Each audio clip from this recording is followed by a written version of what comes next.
a todos los que están viendo.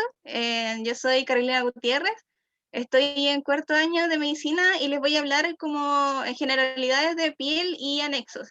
Esta es una foto mía de cuando era ayudante de histo, era muy feliz y este es el baño del N, que creo que ustedes no lo conocen, o lo que estábamos hablando como en el backstage, que no han ido al N, pero les aseguro que es un muy buen baño, tiene harto confort y es como bien silencioso. Y el laboratorio igual era bonito, pero el baño era re piola. Ya, y lo otro es por Acemufro, yo soy nueva, se me ocurrió unirme ahora en cuarto, pero espero dejar el nombre de Acemufro bien alto. Ya, bueno, vamos a hablar acerca de la piel y sus anexos. En primer lugar, mencionar que el sistema tegumentario está compuesto de nuestro tema principal, que es la piel, y también de derivados epidérmicos, como serían el pelo, las glándulas y las uñas. Nosotros vamos a hablar acerca de lo que serían el pelo y las uñas, porque glándulas es como todo un tema aparte y el doctor le pone diferentes denominaciones que no se cambian todos los años, según yo. Entonces, como que no me quise aventurar con hablar de glándulas porque creo que eso merece como una clase completa y no los voy a tener acá tanto dando la lata. Bueno, en primer lugar, piel. ¿Qué es la piel? La piel es el órgano más grande de nuestro organismo, es decir, estamos todos cubiertos de piel. Es 16% del peso corporal y consta de dos estratos principales. En el libro que como que está como de ayuda para las clases, nombraban la hipodermis, pero en otros libros que yo consulté no, entonces le vamos a dejar así como en un asterisco. Pero básicamente la epidermis es un epitelio estratificado plano queratinizado. Estratificado plano porque su última capa es plana. Y queratinizado porque como podemos ver en esta imagen, esta es una piel gruesa, tiene mucha queratina. La dermis es tejido conectivo donde encontramos ciertos vasos, glándulas y entre otros. Y la hipodermis, como aquí le llaman ni siquiera hipodermis, sino que tejido subcutáneo, está compuesta básicamente de un montón de tejido adiposo. Entonces, ¿cuáles son sus funciones? Igual a grandes rasgos, es una barrera protectora, ya que impide la entrada de gérmenes patógenos. No sé si lo han visto, pero en el tema inmunológico, la piel es como la primera barrera, la piel y su pH y todas sus características es como la primera barrera que tienen que atravesar los gérmenes para poder ingresar a nuestro organismo. Entonces, bastante importante con respecto a la inmunidad. Tiene una función termorreguladora y también sensitiva, ya que envía información mediante terminaciones nerviosas. Eso también se ve un poquito más en neurología, que también creo que es en el segundo semestre, pero confíen en mí. También sintetiza vitamina D, participa en la síntesis de vitamina D, ya que esta es tomada tanto de lo que se sintetiza en la piel y también lo que se absorbe con los alimentos. Entonces, igual es bastante importante y nos protege el exceso de los rayos UV, que vamos a ver con mayor detalle por los melanocitos, que los melanocitos también se encuentran en la piel. Y tienen función inmunológica también porque las células de Langerhans funcionan como presentadores de antígeno ante los linfocitos T. Bueno, en primer lugar, la epidermis, que es nuestra primera capa de la piel. Está compuesta el 85% de queratina, o sea, de queratinocitos. Entonces, los queratinocitos producen queratina. Y como dije anteriormente, forman las capas. Aquí podemos ver que tenemos diferentes capas y las células van cambiando su forma a medida que van ascendiendo. En el estrato basal hay mucha mitosis, entonces este es como el germen nativo.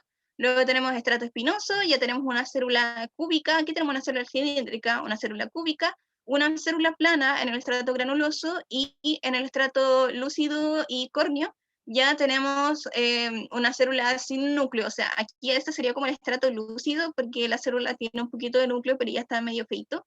Y en el estrato córneo ya no hay núcleo, solo es lo que fue una célula llena de queratina. Y esto lo vamos revisando con más detalle. Y esta es una imagen de cómo se vería al microscopio. La verdad es que se ve bastante parecido cuando uno lo ve las muestras. Este es el estrato basal, Estrato espinoso. El granuloso generalmente está como bien arriba y tenemos que ver la célula con un núcleo plano. No nos confiemos con que, por ejemplo, esto está muy arriba, no, porque no tiene el núcleo plano, como podemos ver, tiene un núcleo redondito. Tenemos que ver el núcleo plano. Es el estrato lúcido y el córneo, que vamos a ver igual que algunos no consideran la división entre estrato lúcido y estrato córneo. Entonces, en primer lugar, estrato basal o germinativo, como pudimos ver, eran células cilíndricas bajas o basófilas cúbicas, pero en lo que yo aprendí con el doctor, o sea, con el magíster Molina, la nombraba como células cilíndricas y que podíamos ver el núcleo como de esta forma, como más redondito, como ovalado.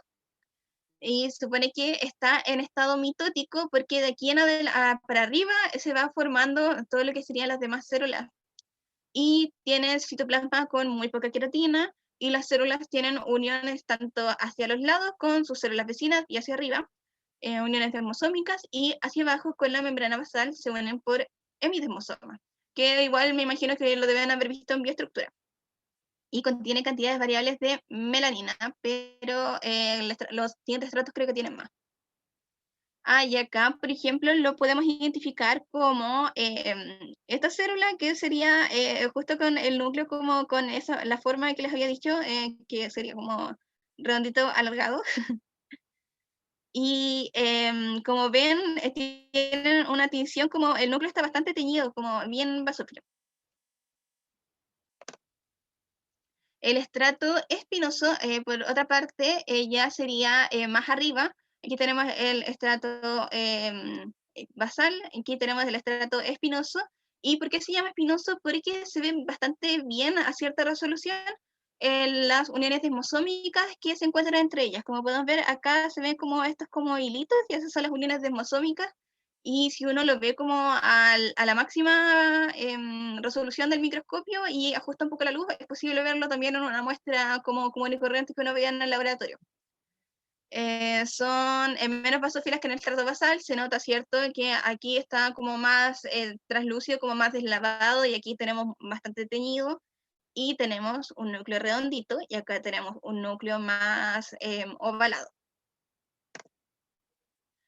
El estrato granuloso, que sería el por qué nuestro epitelio es estratificado plano, porque en la última capa es plana. Entonces son células planas que tienen granulos basófilos, por eso se ve tan teñido, de queratohialina, que contienen cistina e histidina, son precursores de filagrina, y es como bastante enredo, pero básicamente la filagrina nos va a ayudar más arriba para estabilizar los filamentos de queratina.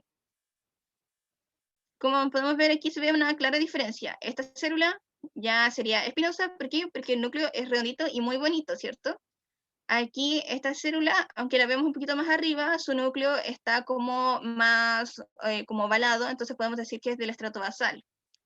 Y esta célula se ve bastante plana y bastante basófila, entonces podemos decir que es del estrato granuloso. ¿Se va entendiendo más o menos cómo se diferencian? Igual yo me imagino que esto, no me acuerdo si se veía igual en primer año, pero es como bien fácil de diferenciar.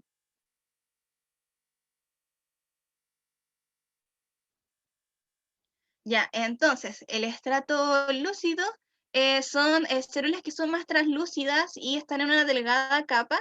Uy, la imagen que se ve fea, pero créanme que es como esto, pero que se ve más en la piel gruesa, porque en la piel delgada, como les voy a mostrar un poquito más adelante, no alcanzamos, como que vemos un hilito de queratina, no alcanzamos a ver tanto. Y el núcleo comienza a desaparecer. Por ejemplo, aquí ya vemos un núcleo bien chaparrito ya, tanto por acción lisosomal como también por la presión de los filamentos de queratina. Por eso la célula en sí como que no se rompe, queda formadita, pero queda sin su núcleo, por la acción lisosomal. Y a veces no se considera, como les decía, se ve más en la piel gruesa. Y el estrato córneo ya básicamente la célula se nos fue, ya no hay, se murió, solo queda su pequeño cuerpecito lleno de queratina. Y el espesor de este estrato es lo que nos diferencia una célula, o sea, una piel delgada con una piel gruesa. Aquí yo les voy a mostrar, bueno, explicándole más o menos lo que se hacía en el laboratorio. Uno iba, con su delantalcito, con su celular, con un cuaderno, y lo que hacíamos era tomar muestras, o sea, nos pasaban la muestra y uno le sacaba fotos. Estas son fotos que yo tomé, estoy muy orgullosa, mi celular, el mismo celular con el que me saqué esa selfie era el que, con el que tomé estas fotos que se ven súper bacanas. Y uno las iba como rotulando, algunos las rotulaban como en WhatsApp y onda así. Entonces les quería mostrar cómo, porque justo no las había puesto, pero encontré que se veían bien bonitas. Esta, este pedazo de queratina es mucho más pequeño que esta queratina. Inclusive esta podríamos decir que es menos densa porque tiene, se ven como los filamentos bien así como light, como unos cuantos, y aquí vemos que es una capa bien gruesa. Esto es la diferencia entre la piel delgada y la piel fina. O sea, la piel delgada y la piel gruesa. Y la piel gruesa, ¿dónde la encontramos? En zonas que tienen más fricción. Por ejemplo, los talones, que son súper gruesos en la piel, ¿cierto? Esas zonas de más fricción son las que tienen entonces esta queratina más gruesa. Y también podemos ver la diferencia entre las células. Por ejemplo, yo le pregunté al doctor y no entendía bien por qué el estrato granuloso se iba a encontrar aquí, como justo. Pero claro, si el estrato granuloso es una célula plana y que es bastante teñida, em, la deberíamos ver aquí y no sería esta, por ejemplo, o esta, que aunque está bien arriba, no es una célula plana, porque este núcleo yo lo veo medio redondo, hasta podríamos decir un poco ovoideo, pero tampoco vamos a decir que el estrato basal está acá.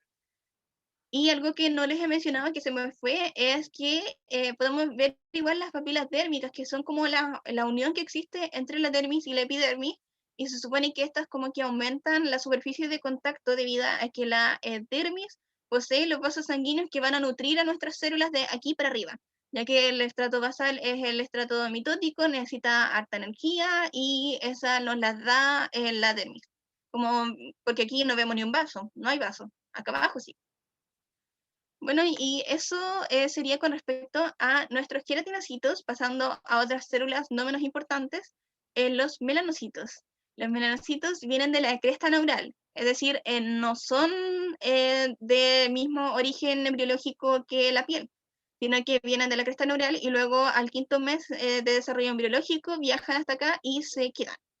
Se encuentran en el estrato basal, pero como podemos ver sus prolongaciones llegan más arriba y se fijan a la piel sin dermosoma, o sea, no necesitan nada porque son como un pulpito y se meten como por entre medio de lo que serían las uniones de la célula y ahí se queda. Entonces está bien fijito, está bien fijo. Sintetiza la melanina y las prolongaciones son las que van a entregar la melanina a las células. Entonces, por ejemplo, esta prolongación le va a entregar a esta, a las de este estrato, esta prolongación a las de este estrato, la que llega más arriba a este estrato y así.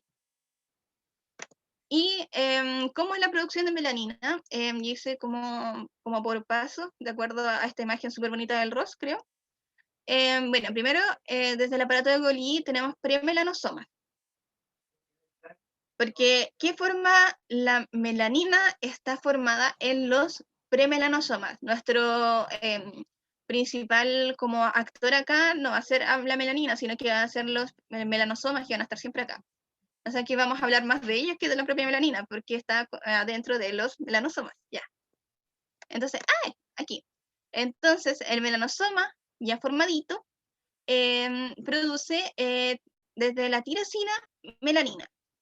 ¿Qué es lo que pasa, por ejemplo, con las personas que son albinas? Que aquí hay más pasos, pero vamos a condensarlo así, que las personas albinas no tienen tirosinasa, que va a transformar la melanina y después tenemos otros pasos hasta llegar, o sea, va a transformar la tirosina hasta que lleguemos a melanina. Las personas albinas no tienen esto, entonces por lo tanto no tienen melanina y por lo tanto no tienen la tinción de la piel porque, no sé si lo dije, pero la melanina es la que nos da la tinción de la piel. Una persona que está más expuesta al sol se ve su piel más oscura, ¿por qué? Porque tiene más melanina. En sí no tiene más melanina, tiene más melanosomas, pero se entiende. ¿Por qué? Porque la melanina se encuentra en el melanosoma. Aquí vamos subiendo y ya luego el melanosoma maduro tiene bastante melanina y está ascendiendo por las prolongaciones. ¿Qué es lo que va a ocurrir? Que va a subir, subir, subir hasta la evaginación de la prolongación, hasta esta como pequeña casi vesícula y los melanosomas. ¿Por qué hablamos de melanosoma? Porque dentro del melanosoma hay melanina, ¿sí? Y un melanocito, sí, todo suena como bastante complejo, pero esa es la gracia de la biología, que todo como que suena muy, tiene nombres muy parecidos. Entonces, luego el granocito fagocita el melanosoma. Al parecer parece que es como un proceso de endocitosis donde finalmente tenemos una vesícula de lo que fue la prolongación, de la parte de la prolongación, y aquí ya tenemos entonces la donación de pigmento, donde está esta vesícula que tiene los melanosomas, que serían los puntitos oscuros, y dentro de los melanosomas está nuestra melanina. ¿Qué ocurre? Los melanosomas o sea, los melanosomas son vertidos al citoplasma, salen de la vesícula y se ubican sobre los núcleos. ¿Por qué se van a ubicar sobre los núcleos? Para proteger, aquí yo justo lo tapé, lo siento, de los rayos UV. ¿Y por qué tenemos que protegernos de los rayos UV? No, como que igual no es tan, en la luz del sol no es tan dañino, ¿cierto? Pero estos a largo plazo producen mutaciones en nuestras células, en el ADN. ¿Dónde está el ADN? En los núcleos. Protejamos los núcleos entonces. Y es por esto que las personas que se ven expuestas como a que toman, por ejemplo, mucho sol, así que están muy que claro, que la piel se les pone oscura. ¿Por qué? Porque estamos produciendo mucho melanosoma. ¿Para qué? Para protegernos de esta radiación. Pero sin embargo, esta radiación a largo plazo va a causar un cáncer de piel. Entonces, ojo con eso.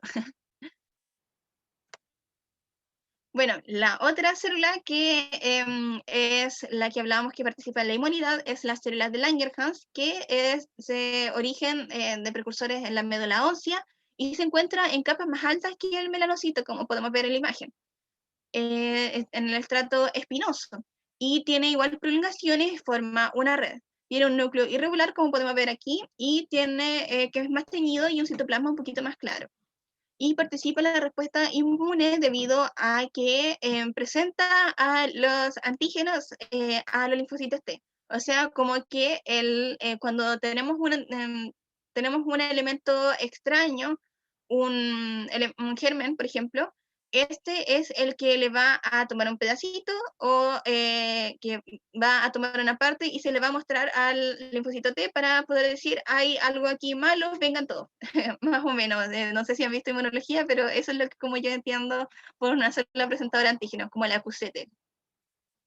La dota también puede estar en los ganglios linfáticos, el timo y el vaso.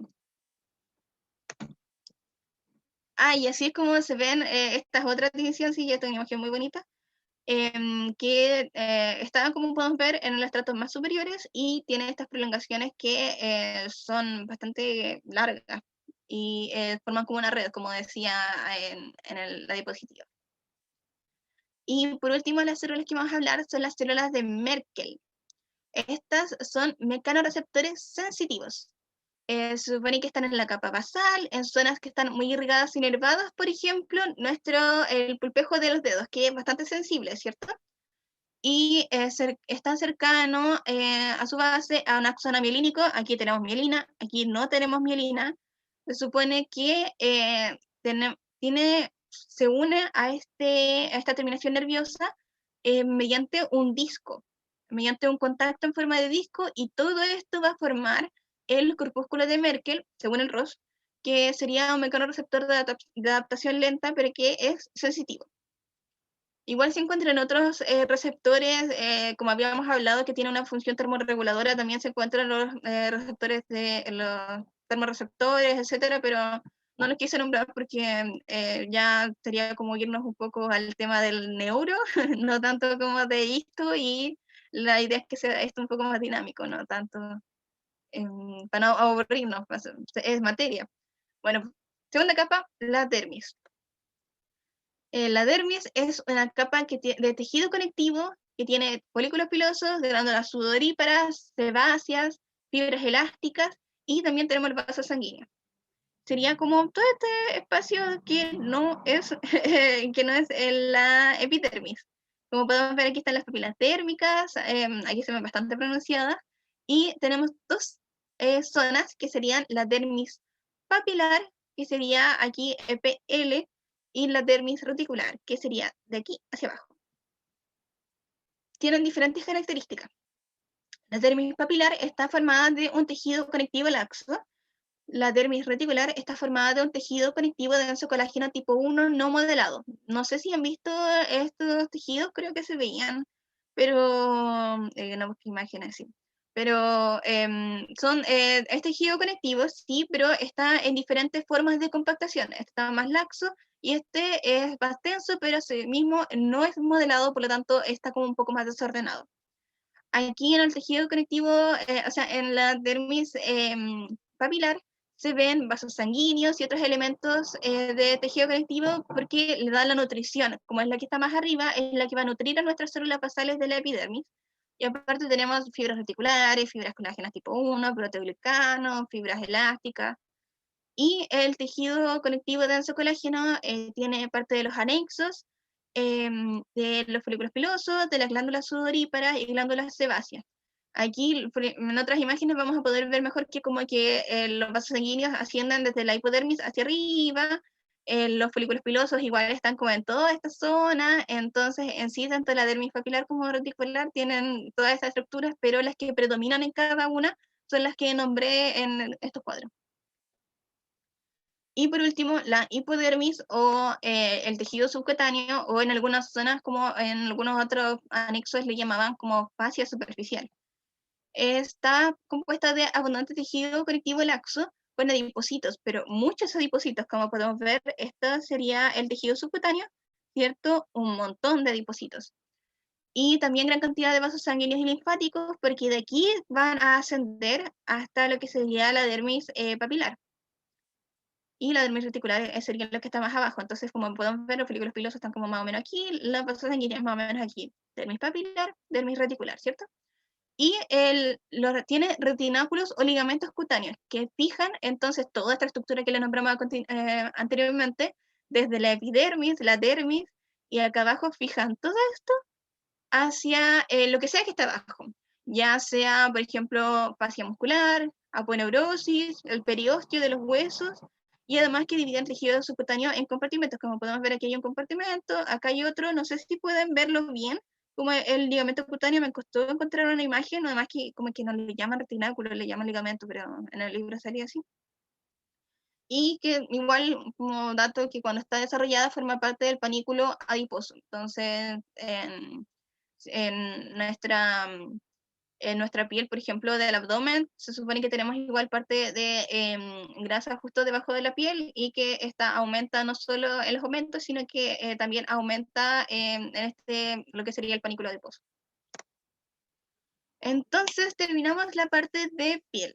Ahora vamos a hablar bien poquito acerca de los anexos y después no sé si quieren hacer preguntas y todo. La verdad yo no tengo todas las respuestas, pero podemos buscarlas juntos. Bueno, dije que iba a hablar del pelo y de las uñas. El pelo para mí es bastante controversial porque lo que nombran me cuesta entenderlo, pero para esto vamos a tener una imagen y nos vamos a ir más o menos ubicando. Aquí está el pelo, ¿cierto?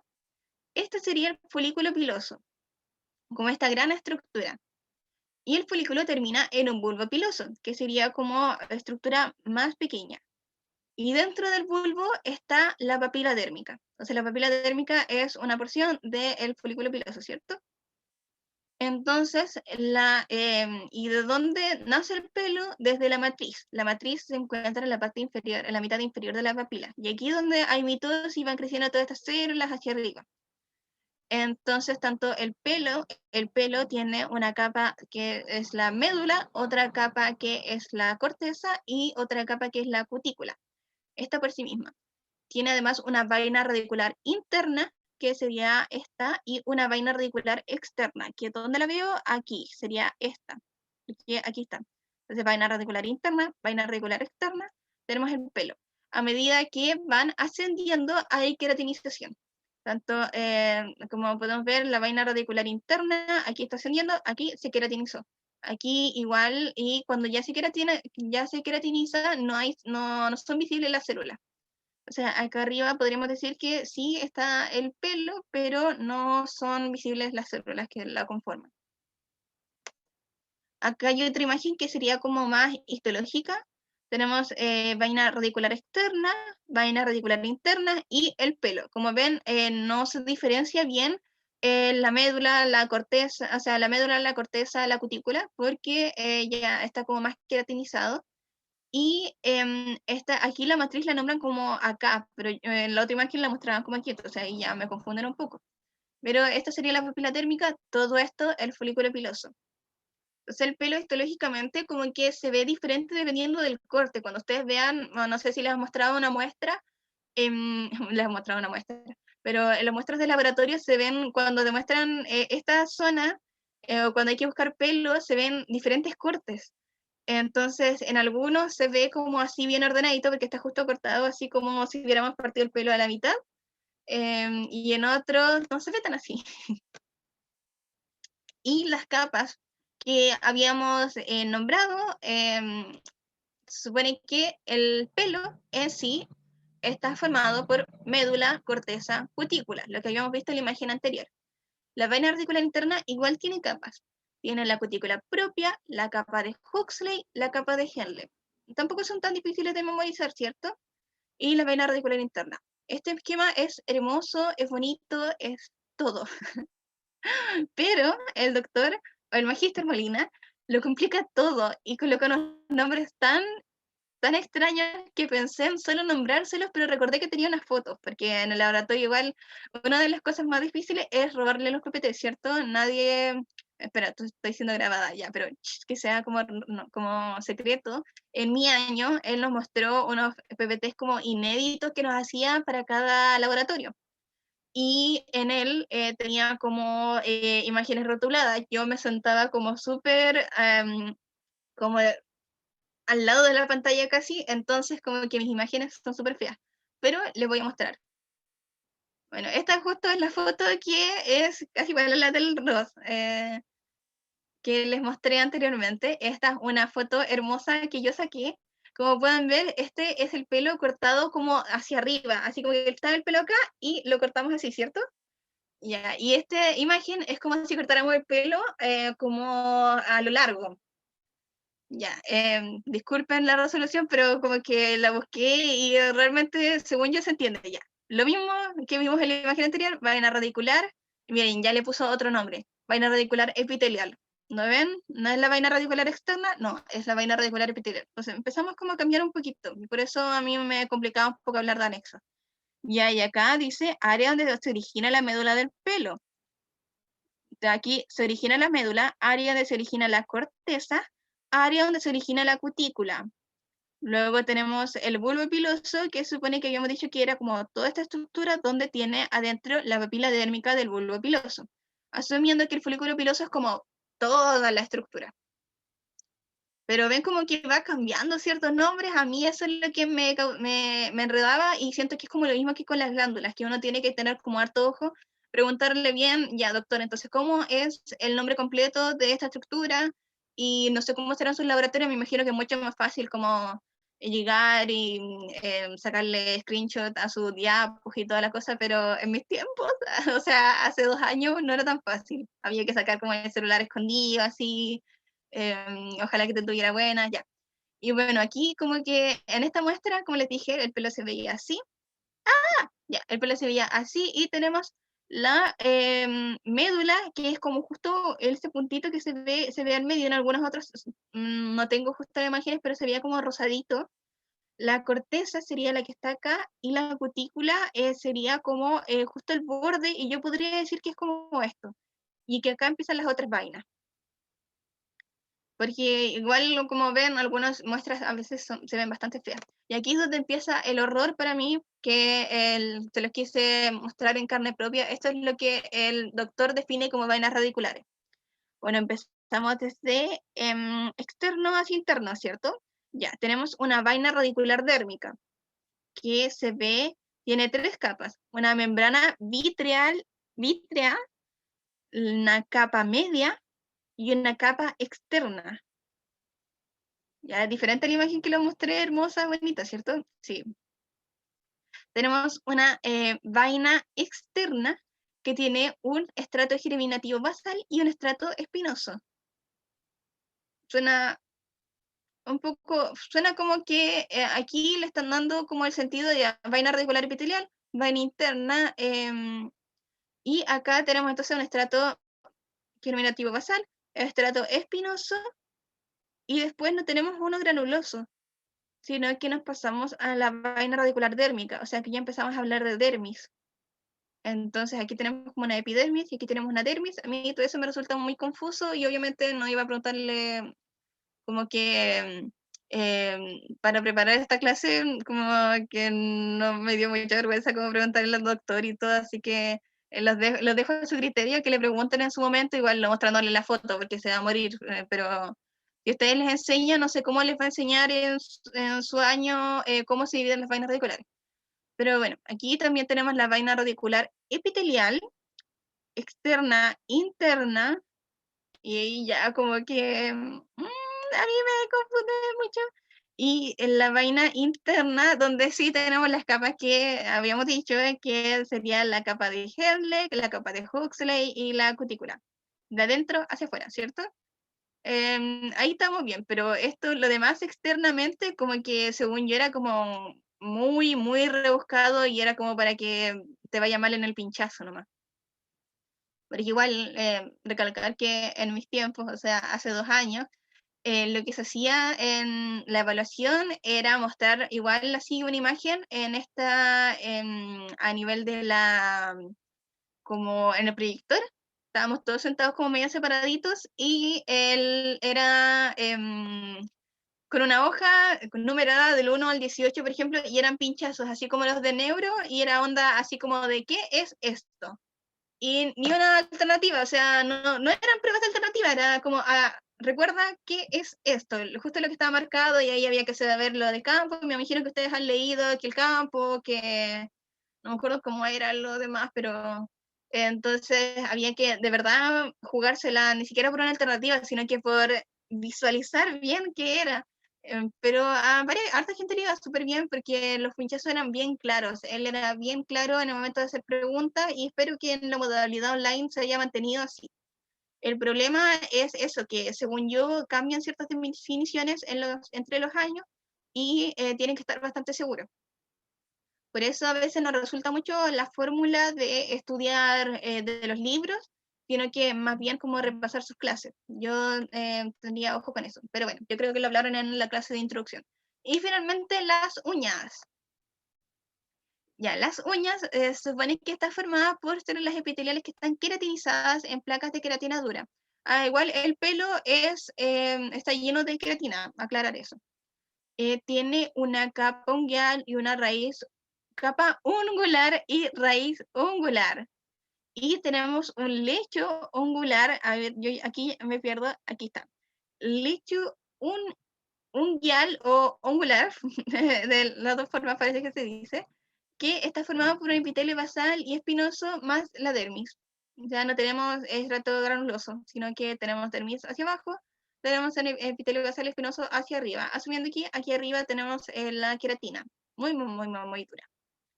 Y desde donde se genera la uña es la matriz unguial, entonces su crecimiento es hacia acá.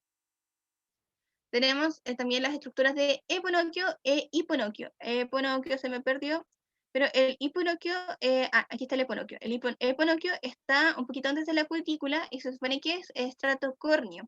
O sea que igual está formado por queratina, pero está como aquí abajito y la cutícula es como más externa, por eso no vemos el eponoquio. Y el hiponoquio sería el estrato córneo que está engrosado bajo el borde libre de la uña. Aquí tenemos el borde libre de la uña, el eponoquio sería lo que está debajo de la uña, pero no debajo porque aquí tenemos el lecho unguial o ungular. Bueno, aquí tenemos el hueso y asumimos que como el lecho ungular está formado de epitelio basal y espinoso y acá de dermis, todo esto sería dermis.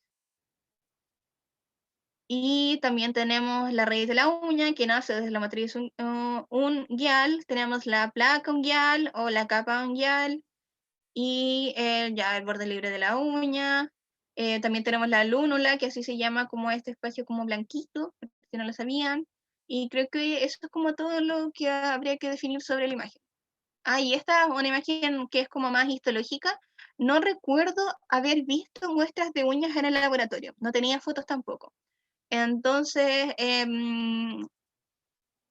ahora tampoco sabría cómo, porque igual yo creo que se despensaría todo, debe tener alguna forma de fijarlo y todo. Pero aquí vemos el equinoccio que en la imagen anterior habíamos dicho que estaba como un poquito abajo, pero deberíamos asumir entonces que la cutícula se encontraría como por acá. Tenemos el lecho unguial o ungular y la uña queratina. Y el hiponocchio entonces era la piel que se encuentra, el estrato córneo que está bajo el borde libre de la uña. Les recomiendo harto como estudiar así como yo también tuve que estudiar para formar, para hacerles esta charla con imágenes, porque cuando uno lee estos nombres tan raros, sobre todo, por ejemplo, en las capas del pelo y todo, revisen libros que tengan imágenes porque una, así van a tener el laboratorio bien visto y otra que les va a quedar igual información. Entonces, finalizando ya esta charla, espero que no me haya demorado mucho. Estos fueron los que yo usé para poder hacer esto. Me basé principalmente en este libro que a mí me sirvió montones de Histología 2, que igual tiene sus años, pero la verdad es que a veces estaba calcado el PPT, entonces era bien bacán, y además que no podíamos sacar fotos de todo el PPT, entonces yo las fotos que les mostré son las fotos que el doctor mostraba en el laboratorio, porque ahí como que uno podía andar con el celular y todo, pero en clase él era muy como cerrado a que nos prestaran los PPT, mandarnos para imprimir, no sé cómo estará ahora. Me basé igual en el Génesis, que tiene bastante materia parecida como a la de este libro, y del Ross, que tiene imágenes súper bonitas. El Ross es como un poquito más avanzado, sentí que a veces decía cosas como de más, según yo, como para lo que yo les quería mostrar, pero el Génesis es bastante simplecito. Y lo que es más simple, y lo que básicamente dice en el PPT del doctor, no sé si lo haya cambiado, es este libro que debe estar en su drive personal, se les debe haber pasado a su padrino y todo. Igual estos dos libros los pueden encontrar en en booksmedicos.org. Yo de ahí los descargué y las imágenes se ven súper bonitas. Inclusive yo hice screenshots de esas imágenes y casi todas salieron bastante bonitas, ¿cierto? Sí, entonces em, esa es como mi bibliografía recomendada y probada también, porque también para que yo me acuerdo de esta materia igual fue un poco complicado. Bueno, y eso, chiquillos, era lo que les tenía que contar. Espero que no les haya acaparado mucho tiempo. No sé si tienen algunas dudas, alguna consulta. No, tampoco, también hace rato que no veo la materia, entonces no sé si podría responder dudas y todo, pero eso.